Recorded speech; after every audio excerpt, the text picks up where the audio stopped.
this video, I'm going to answer the most common questions that I received about physical commodity trading. I'm going to speak about trader bonuses, salaries, what to do if you have no skill, no capital, no networks, and a bunch of other topics that I'm sure you are going to love. And if you are new to this channel, my name is Damien and I've been involved in physical commodity trading for over 15 years. And today I own a few businesses related to commodity trading. That's my credential.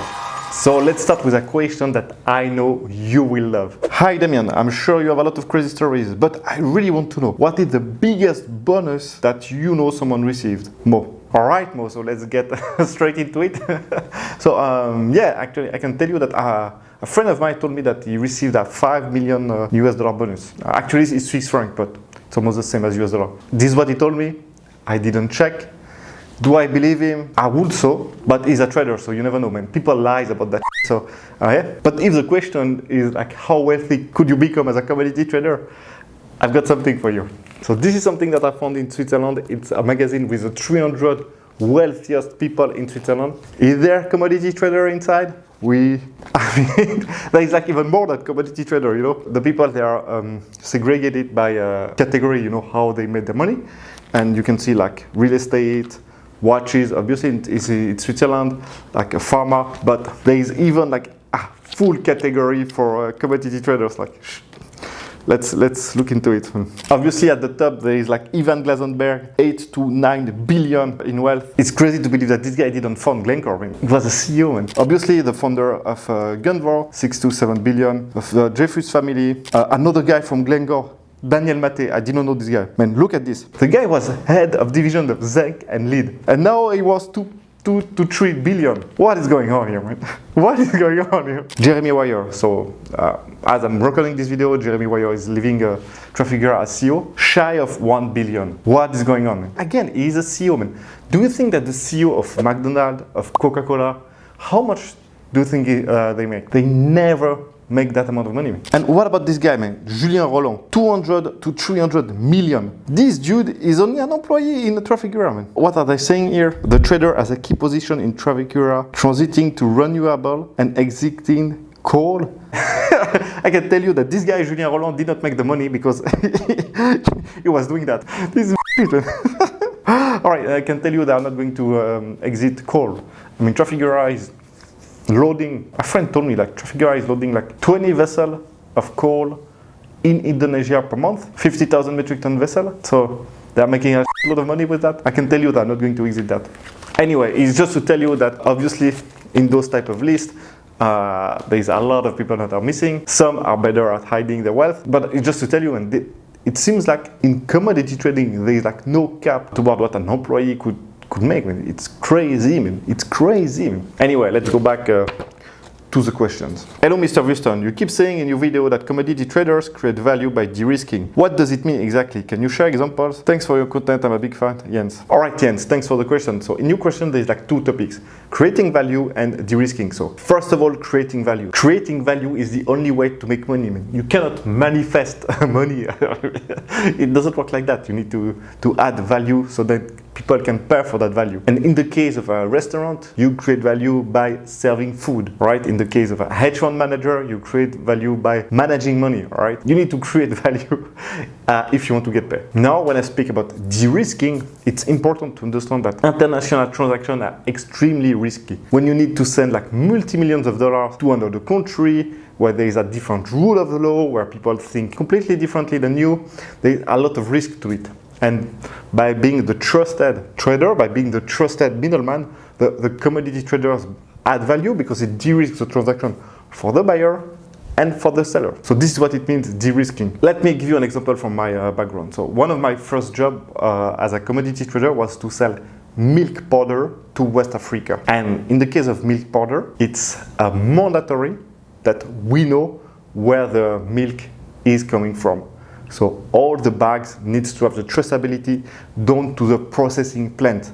So that means that all the buyers that we had knew exactly who was the producer. But the reality was that the producer didn't want to deal with all those buyers that have like different needs and different requirements. I mean, all of them wanted asked for credit, so that means that we had to give them like 60 days, 90 days for them to pay. So that was one thing, that if you are a dairy plant in Poland, you don't want to give credit to clients in West Africa.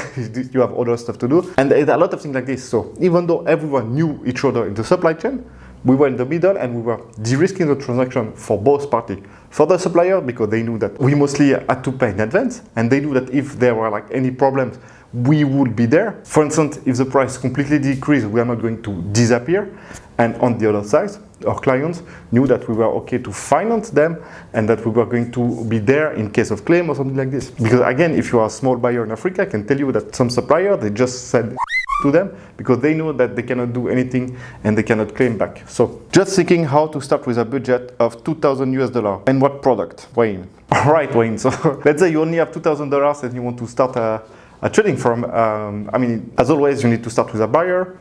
You do as a payment term 20% in advance, 80% against the document. Then you go find a supplier. You do the same, 20% in advance, 80% against the document. So then you do a back-to-back payment term transaction. Then you take this $2,000. I think it's like $500 to register LLC in Delaware. You do that, and then with the $1,500 remaining, use this money to buy a ticket to go see the supplier and to be there doing the stuffing of the containers to make sure that this is the right quality and that they are loading not stone in the containers. Yeah, I think this is what I would do. And about the product, yeah, then you need to start with the product of the buyer. And by the way, guys, if you want your question answered in the video like this, just go on the Shipping and Commodity Academy website, scroll down and subscribe to our newsletter. When I need question for a video like this one, I always send an email. Hello, do you know the price of commodity? I find it very difficult to know if my buyers and suppliers are telling me the truth or playing with me. GD. All right, GD, so if you don't really deal with a commodity with a future market, even for commodity with future market, there's like so much quality, so much destination, so much things that I could change. So sometimes it's true, it's difficult to know the price. So what you need to do, obviously, there is like price providers, companies like Platts, Fast Market, Ferroalloy. You know, those companies, they track prices. They just basically call traders and ask what is the price. So it gives you a good idea of what is the current market. And then the only real way to know the price is to speak with multiple buyers and multiple suppliers. And basically, it's what most of the traders do. You know, you just call them and say, look, what is the price? What can you do? You have 2-3 serious buyers, 2-3 serious suppliers.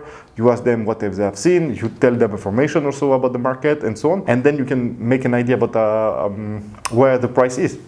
So that's pretty much it. Everything is done on the phone and by WhatsApp. Do you have an OnlyFans?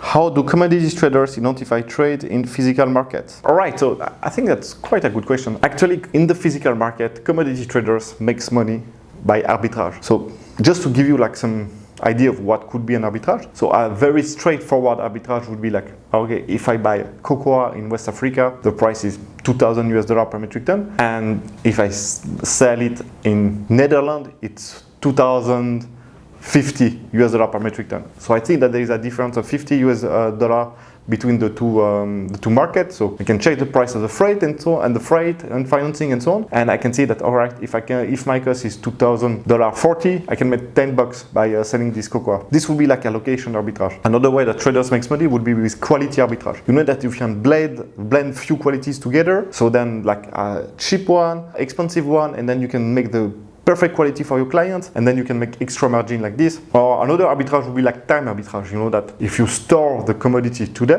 you would be able to sell it in 4 months at a higher price. And again, if you factor in insurance costs, financing and so on, you can maybe make a margin on that. Hello Damian, I have some questions. Starting from zero with no contacts in the commodity world and not a big capital, is it possible to make a profitable career in this sector? Yes, it's profitable. I think most of the people that had a profitable career, most of them started with zero. How should I begin? Where? Usually it's said to start finding demand, but to find demand you need a structure, at least in my country, Spain. So I guess, man, first of all, your English is a bit...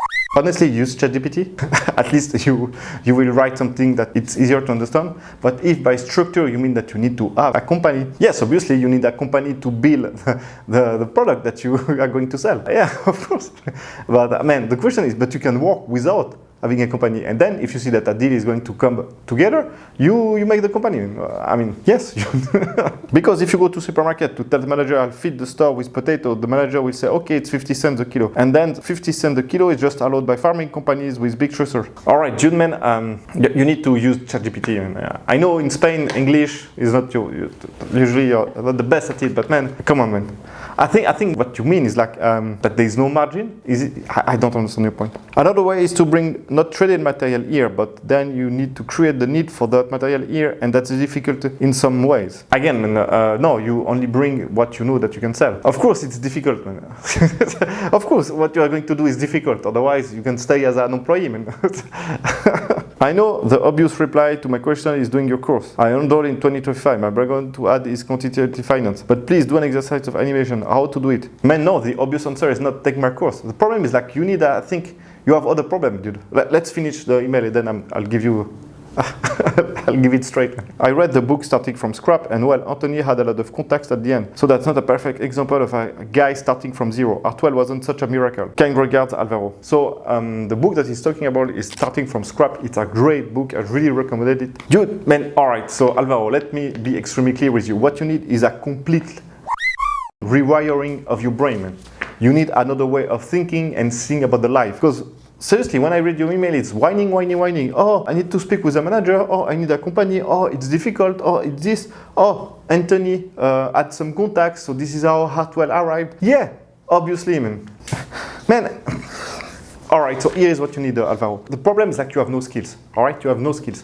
So you don't see opportunities because you need to have a certain level of skills and also network, but at least skills to just spot the opportunities. I'm in the part of my career where I see opportunities everywhere, and now it's difficult for me because I need to nail down on the right one. But you just by seeing like, oh, that there's no, everything is difficult, everything is already there. Some guys, he made it happen, but he had a network and so on. It's just because you have no skills. You basically don't know what you need to look for, so then you think nothing is possible. So first of all, you need to stop whining, but then you need to start doing stuff, man, like reach out to people, reach out to buyers. I'm pretty sure in your network, you know some guys that know a guys that work in a factory, ask to be introduced to the manager, go to association of business owner, stuff like that. I'm sure in Spain, man, there are some old things like this. I mean, go there, put yourself out there, and you will build a network, and you will start to build something for yourself. But you need to do the work, man. It's not by whining, man, that it's going to change anything, man. I'm sorry, Alvaro, but that's the idea, man. You need to go out, meet people, and so on, so then you can find insight, you can build a little bit your network, you can build a little bit your skill set, and so on. And the more you build your network and the more you build your skill set, then the bigger opportunities you will see. But, yeah. Man, you need to work, man. I'm sorry, Alvaro, but man, I receive so much email like this, like, oh, I have nothing, no capital, no money, no skills, no connection, nothing, man. Oh, okay, so if you have nothing, then just, man, play video game, watch Netflix, go work at McDonald's, and that's it, man. Oh, you have nothing, yeah, what can you do? What's your best guidelines for totally new starters in shipping and commodity trading? Antonio. Yeah, man, start with books, read books. I think if you type on Google best books about physical commodity trading, you will find a blog post that I wrote like long time ago with a bunch of books. Read all of them. I read all of them, so you should read all of them. And yeah, and then if you are extremely interested by it and you want to break in, take the Shipping Commodity Academy Operator Certificate. We have extremely good results. Hey Damien, what are the difficulties renting a VLCC? Thank you very much, I absolutely love your videos. So a VLCC, I think it stands for very large crude oil carrier, and it's like 1 million or 2 million of barrels, I think. So the difficulties is, I mean, there's no difficulties, you need to pay, man. You need to send the money, man. You need to send a wire. So that's it, man. You need to have the money. I'm new in the industry and I'm struggling to find genuine supplier of copper cathode. By your advice, which is the best way to find buyers and suppliers? All right, dude. So I don't know what to tell you, man. Copper cathode, there is like no spot trade, man. Yeah, I mean, you will not find copper cathode to purchase. Everything that you will find are scams. Most of the copper cathode, they are already pre-sold before its production. So, I don't know, dude, copper cathode, diesel, and all that stuff. And it's mostly scams, the one that you can find online or on LinkedIn or something like this. Hi, I'm Abdul. I have no experience in commodity trading, but I am a big fan of your YouTube channel. Blah, blah, blah, blah, blah. I live cross-border with Mexico and frequently visit San Luis Rio, Colorado, where I also reside. The city produces a lot of crops, and I have a business idea about buying farmers' crops as commodities and selling them directly to clients in the United States. What do you think about this? What advice would you give me? Where would you start, and to whom can I sell commodities? All right, man, there's one guy that are in our group, and I think it's a young dude from Paraguay, and he buys vegetables in Paraguay and sell them in Brazil. So like cross-border trade, and I think he's making good money. Way more money than all, I mean, he's making good money for our Paraguayan kids. So I think it's a good business. Now, what do you sell to it? I mean, you just need to to move your ass and to do your own research. And go to the farmers market, see where they are buying from, do a little bit of research, who is buying what in your region, and so on. And it's like, man, you need to do your research, man. I cannot tell you. Hey, Damien, what would you say is the most important factor that companies are looking in junior employee? Rosario. All right, so the most important factor is this one. And I cannot state it enough. I don't know, people don't believe me, I don't know, but this is the most important factor. The most important factor is motivation. And it's very easy to understand. Like, you will need to train a junior. As an employer, you need to train a junior. So if you hire a guy, you spend 1 year training him, and then he left because he doesn't like the industry, because he doesn't like the job, it's 1 year, the loss. It's awful. This is the worst that could happen to a business owner. All right, so you need to be extremely motivated, and you need to show it really. And one of the reasons actually that the Shipping and Commodity Academy Operator certificates do well is that it's a good token of motivation. If you have like 2 juniors that have nothing in their CV, it's normal, they are kids, and one of them did the certificate, at least you know the guy is motivated, you know, he took his thumb out of his ass and he did something. So it's a good token of motivation, because saying that you are motivated is not enough. You need to have proof in your CV. And if you have no proof in your CV that you are motivated, are you enough? Because otherwise you would have done something to show it. All right, so motivation. For the young people, the most important is this.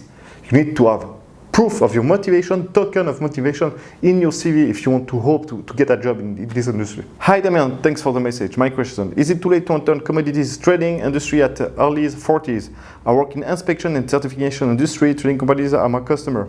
Can regard Rachel. All right, so for you, Rachel, not really. I think if you work in an inspection company, it will be quite easy for you to find a job as an operator, because basically they are your customer. So it's just one jump from one place to another. So I think for you, in your case, it's not impossible. So if you work in connect industries, it's not impossible. But for other people, if the guy is like in IT and then he wants to jump in commodity trading, not in IT, I think it's going to be quite tough, honestly. Yeah. I'd like to do business with you someday. Today, I sold my first batch of sugar. Excited about it. Cheers, Rafael. So well done, Rafael. Well done. You executed your first transaction. Well done. The first one is the hardest. Well done, man. Yeah, doing business with me. Again, go and subscribe to the newsletter of the Shipping and Commodity Academy. When I have like maybe some opportunities or whatever, I always send an email to my newsletter. So, hello Damien, first, your YouTube channel has been amazing resource for me over the past year. Thank you. While I understand this is a long shot, I wonder if